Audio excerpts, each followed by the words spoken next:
émission de On mange quoi ce soir, l'émission dans laquelle on décrypte les plats que nous mangeons tous les jours et on cherche à savoir comment l'histoire et les flux migratoires les ont modifiés jusqu'aux versions qu'on connaît aujourd'hui. Aujourd'hui, dans cette émission, j'aimerais vous parler des crêpes.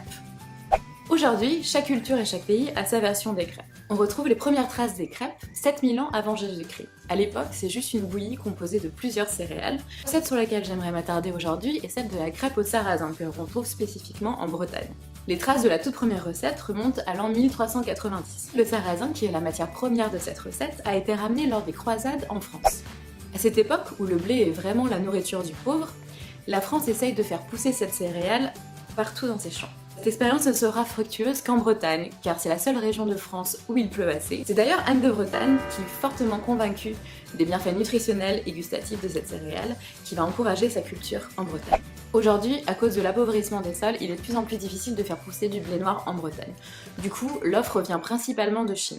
Malheureusement, cette céréale est de moins bonne qualité nutritionnelle. Par conséquent, des coopératives de paysans se sont formées pour reproduire cette céréale en Bretagne avec des bonnes conditions et souvent des labels bio. Ce que tout le monde ne sait pas, c'est qu'il y a une grosse différence entre les crêpes de sarrasin et les galettes de sarrasin. On trouve d'ailleurs plus facilement les crêpes de sarrasin en région bretonne, et elle est composée seulement de farine de sarrasin, de sel, d'eau, et les meilleures sont battues à la main. La recette de la galette de sarrasin, quant à elle, est un petit peu moins pure. On y voit souvent des ajouts de lait ou d'œufs pour faire gonfler la pâte. Et au sein de la famille des crêpes de sarrasin, on retrouve encore une distinction possible.